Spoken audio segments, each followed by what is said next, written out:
And so now whenever somebody's going to make the 2-point, this point here, they'd say, oh, you're going to make the Nitschke. Okay. And it's sort of, even now, sort of gotten less in the parlance of the game. Okay. Because there's so many people playing, not very many people know Nitschke, even though we've met him.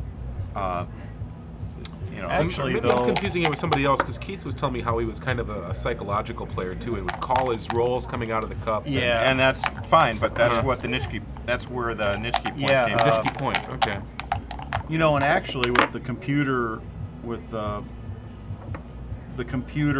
analysis of the game, that Nitschke play through rollouts is like neck and neck with the second alternative, which is coming out and coming down. All right, let's talk about the computer business a bit. You guys play online, I know, but what about Snowy and these computer simulators? Or it's kind of like playing a backgammon against a computer is like they do in chess too, right? Yeah. But it's used for analyzing positions. So, like I said, back in the 70s, it started getting more popular, and then in the 80s, and even into the early 90s, there used to be some very crude computer models which would do analysis. And it's kind of an interesting little... Well, the new computer software applications use what they call neural network. What do you call that, Ray? So it's just neural network technology, wherein the application actually learns from playing itself. Yeah. Okay. And so it'll roll out. It has the computer power to roll out without giving any special judgment to it. It'll just say, okay, from this position, I'm going to roll this out 1,000,000 times. And look at the next few moves, and then find out which, if I move 3-1 this way, and then 1,000,000 times after that, or 3-1 this way, and 1,000,000 times after that, which ends up with a better. So when you say roll it out, it rolls out the entire game. Yes, from that point and then on. With this initial move, and then with this initial move, it'll roll out the entire game and see how many times it wins with this move or that move. Yep.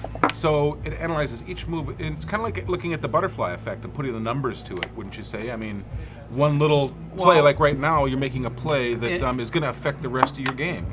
In any position, you know, a backgammon player will look at it like, okay, if this was rolled out 1,000,000 times, for instance, white, you know, I may win 10%, 5%. 5%, 2% of these games. Of this particular game right now? And, you know, but that's rolled out 1,000,000 times, so you're always looking at a huge population in your head. And it's like, what's the best way? What's the best way to move these checkers to increase my chances and steer it towards those winning opportunities? Right. And it's a good time to talk about gammons and backgammon. So when we've been playing... Do you have him under the... Well, no, I mean, it's just the game will proceed quickly here because Mark can't move unless he gets 1s and 2s. So he's got to come in on the 1s and 2s, and you've got a prime built for him. You've got a blockade. Yep. Tell me about priming and walling. Well, I have 6 in a row, so there's not a number bigger than 6 on one die, so he can't get over my prime. So these checkers can still move, but he can't get those guys out. Right. Until you move all your guys in, he might have his guys down. So you kind of see how this is going to go, right? And so there's ways, and when you're gambling. 1, 2, 3. You're going to close him out too. When you're gambling, there's ways the game can end where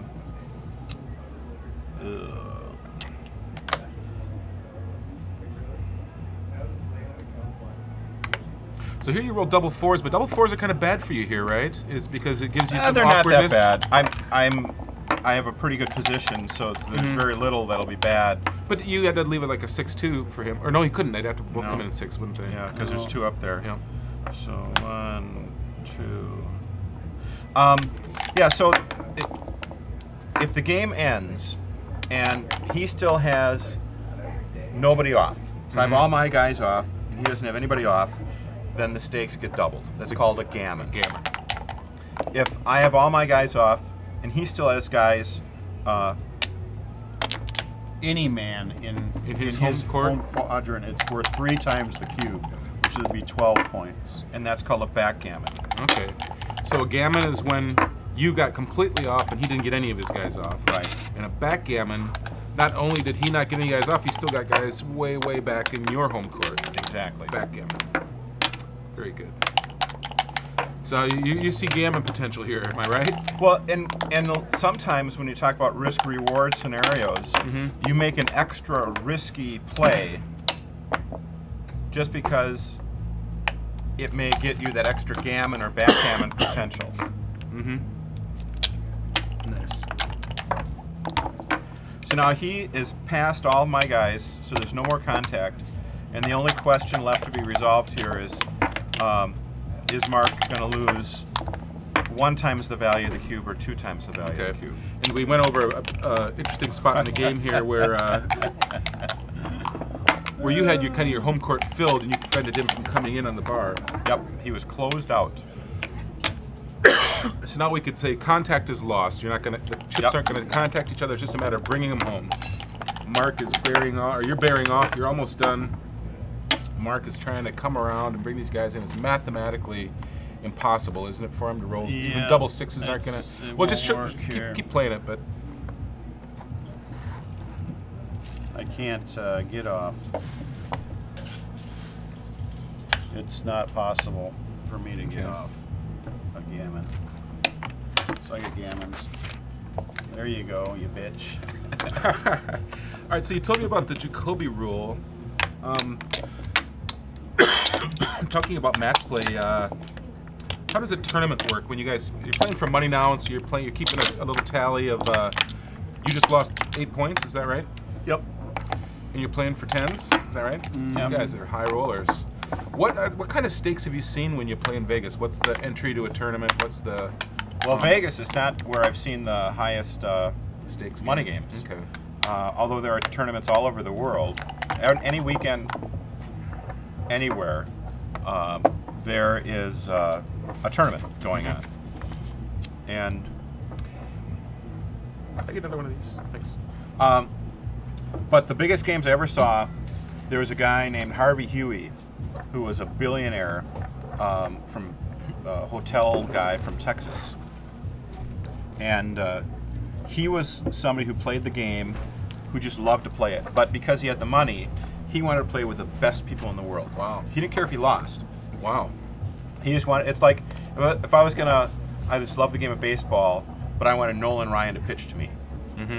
I know I'm not gonna hit very many Nolan Ryan fastballs, but if I ever do randomly swing my bat and hit a roll, then I can say, hey, I hit a Nolan Ryan fastball. Right. Don't pass up the opportunity to try. So that was what happened with him, is he just really... Play your play, dude. Come on. Let's go. All right, new game here. All right, so he really wanted to play with the best. And so he would play, we're playing for $10 for one game here. He would play for $200 for one game. A point. So A point. So it's like a game that's as a double, that's a $200 game. A double and a gammon, that's a $400 game. An 8 cube and a backgammon, that's a $2,400 game, right? That'd be $4,800 because it's 200 a point, not 100. Oh, 200. All right. So maybe my math was messed up there, but yeah, for one game, you play multiple games mine in on a the night. bar. Right?